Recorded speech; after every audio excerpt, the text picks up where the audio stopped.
Яңалыклар чыгарылышы үз ишин башлап җибәрде. Студияда Лилия Гатина алгатыва койбыр темалар турында кыскача. Чалга Мәскәү һәм бөтен Рус патриархы Кирилл килде. Моның сәбәбе нидә? Изге теләкләр белән Яр-Чаллыдан чираттагы шефлык ярдәме җибәрелде. Чалга Мәскәү һәм бөтен Рус патриархы Кирилл килде. Чарада Татарстан рәисе Рөстәм Миңнеханов та катнашты. Патриарх Кирилл килү Чаллы халкы өчен әһәмиятле вакыйга. Кешеләр тантана узачак урынга патриарх килгәнче үк җыелды. Шулай итеп, йөзләрчә дин тотучы әлеге тарихи вакыйганың шаһиты булды. Храм 5 гөмбәзле булыр дип планлаштырыла, әмма аның проекты әлегә расланмаган. Ул 700 кешегә исәпләнгән булырга тиеш. Собор элекеге парковка урынында төзелә. Вера в Бога живет в наших сердцах. На этой земле живут и православные, и мусульмане, но все мы обращаем свои молитвы к одному Богу, который спасает род человечества. И когда люди строят храмы или возводят мечети, это означает, что в сердце живет вера. Святейшество, уважаемые архиереи, мои православные братья и сестры, сегодня знаковые события для всей нашей республики. Мы закладываем кафедральный собор. И, конечно же, ваше святейшество, для нас огромная честь, что все это происходит вместе с вами. И, конечно же, мы искренне благодарны, что здесь и вы дали статус этому городу. Изге теләкләр белән хәрби диңгез флоты көн алдыннан Яр-Чаллыдан шефлык ярдәме җибәрделәр. Ул Кара диңгез флоты хәрбиләре өчен билгеләнгән. Гадәттәгечә чара майданда узды. Анда битараф булмаган шәһәр халкы, эшмәкәрләр, хакимият вәкилләре килде. Чаллы мэры шулай ук сугышчылар янына барысында шәхсән үзе тапшырырга җыенуын хәбәр итте. Алар өчен нәрсәләр әзерләгәннәр, бу хакта алдагы материалда сөйләрбез. Активистлар һәм волонтерлар шефлык ярдәмен җибәрүнең берсен дә калдырмаска тырышалар. Алар арасында Вера Гыйльметдинова да бар. Аның улы да хәрби хезмәткәр була, ләкин хәрби бурычларны үтәү барышында һәлак була. Әмма аның әнисе сугышчыларга ярдәм итүен дәвам итә. Истәлеге өчен дип булышам. Истәлеге булсын, малайларга барып җитсен дип булышам. Тагын волонтерлар билгеләп үткәнчә, алар хәрби хезмәткәрләр өчен ышанычлы һәм ныклы тыл, үз мөмкинлекләре белән алар маскировка җиттәрләре җибәрә, бакчачылар җиләк, җимеш һәм яшелчәләр китерә, активистлар медикаментлар һәм башка бик күп әйберләр сатып ала. Безнең барыбызның да бер теләк, тизрәк бетсен сугыш, и безнең малайлар кайтсыннар җиңү белән. Бакчаларыннан җиләк, җимешләр алып килделәр. Медикаментлар алып килделәр, Севастопольдагы госпитальгә дә керәләр бу юлы. Вот. Йөрәгебез авырта, үзебезнең балаларыбыз бит инде анда, считайте.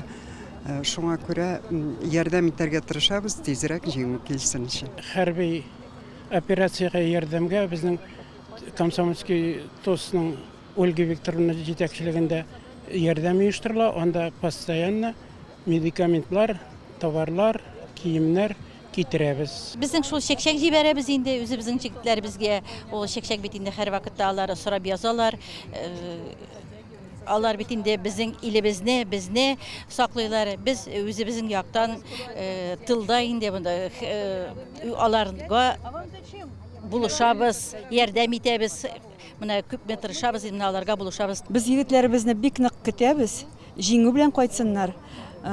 Үзебезнең хәлдән килгәнчә булышырга тырышабыз. Шефлык ярдәме хәрби диңгез флоты сугышчыларына каралган йөкнең гомуми авырлыгы 20 тоннадан артык. Бу махсус хәрби операция башланганнан бирле 43-нче тапкыр җибәрү. В состав груза входят строительные материалы, прицелы, бытовая техника и многое другое, позволяющее облегчить выполнение поставленных задач. Чаллы мэры хәрбиләргә барысында шәхсән үзе тапшырырга планлаштыра. Шәһәр башлыгы тагын эш командировкасына җыена. Мотор иттереп, аларны бәйрәм белән, чын күңелдән ихлас күңелдән тәбриклибез. Бу инде дистә ярым ел безнең шефлык части булып торган хәрби йөзүчеләр һәм водолазларны әзерләү үзәгедә. Автокала Кара диңгез флотының хәрби өлеше һәм яршаулы ракета катерны шефлык итә.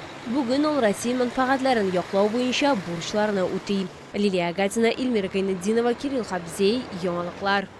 Журналистлар, телеоператорлар, монтажчылар һәм башка күп кенә масса күләм мәгълүмат чаралары вәкилләре байлар сабасында медиа Сабан туйны билгеләп үттеләр. Анда бөтен республикадан 600-дән артык катнашучы килде. Журналистларны бәйрәм белән котларга шулай ук Татмедиа республика матбугат һәм масса күләм коммуникацияләр агентлыгы җитәкчесе Айдар Сәлимгәрәев, Саба районы башлыгы Рәис Миңнеханов һәм башкалар килделәр.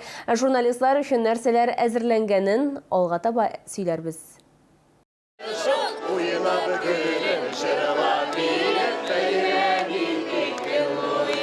Бүләкләр җыюдан башка гына нинди Сабан туй булсын, бәйрәм күптәнге халык традициясеннән башланды. Һәр команда үз презентларын, девизларын, җир биюләрен әзерләгән иде. Ярышлар башланганчы катнашучылар парады үткәрелде. Бәйрәм кунакларын Саба районы башлыгы шәхсән сәламләде. Сез бүгенге көндә булганны, булачакны күрсәтүчеләр, сөйләүчеләр һәм инде элеккене онытмыйчы безнең киләчәк буынга бөтен дөньяда булган хәлләрне әйтеп баручылар, язып баручылар һәм инде мин һәр вакыт әйтәм, сезнең кулда күп әйбер. Ярышлар тантаналы өлештән соң ук башланып китте. Майданчын каршылыклар полосасына әверелде. Аркан тартышу, капчык киеп йөгерү, волейбол, көрәш булар барысы да оештыручылар программасына кертелгән иде. Шатланып, сөенеп килдек бүген. Ел сайын киләбез. Әлеге бәйрәмгә матур гореф-гадәткә әйләнде. Әлеге бәйрәм дияргә кирәк. Әлеге бәйрәм барлык республика журналистларын берләштерә. Без менә халыкка хезмәт итүче хезмәткәрләр һәм инде без республика журналистлары тату, дус, матур булып яшәргә тиеш. Безнең күп чаралар узганда журналистлар гел читтә кала. Алар чөнки һәр вакыт хезмәттә, һәр вакыт төшерәләр, язалар, сөйлиләр. Менә шушындый формат ул чынлап тагын журналистлар өчен ял һәм инде хезмәт бәйрәме дип әйтергә кирәк. Бүген медиа холдингта чын журналистлар армиясы эшли. Алар тәүлегенә 24 сәгать, атнага 7 көн республика үсешенә зур өлеш кертә дип билгеләп үтте Татмедиа матбугат һәм масса күләм коммуникацияләр буенча республика агентлыгы җитәкчесе Айдар Сәлимгәрәев. Рәхмәт әйтәс килә Рәис Нургалиевка һәм бөтен сабаларга шундый якты йөз белән кабул иткән, шундый мөмкинлекләр тудырган өчен. Медиа Сабан туй кысаларында иң алдынгы хезмәткәрләрне бүләкләделәр. Алар арасында Шоллы ТВ телерадио компаниясе хезмәткәрләре дә бар. Сабан туйда иң мавыктыргычы көрәш булды. Барлык ярышларның нәтиҗәләре буенча җиңүчеләрне истәлекле бүләкләр, шулай ук акчалата бүләкләр дә көтте. Лилия Гатина, Кирилл Хабзей, яңалыклар. Бу сезгә җиткерәсе соңгы мәгълүматыбыз иде. Мин Лилия Гатина, сезнең белән сау булашам. Исән-имин булыгыз.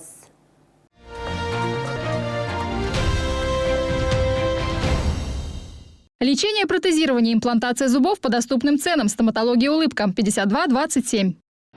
Рекламное агентство iMedia. Более 12 лет успешной работы. Запустим рекламу на остановках города. Реклама на остановках – это эффективный способ продвижения товаров, услуг и вашего бренда. Яркое изображение на остановках привлекает целевую аудиторию и обеспечивает гарантированный контакт потребителей. Заяви о своей компании. Звони 45 19 02.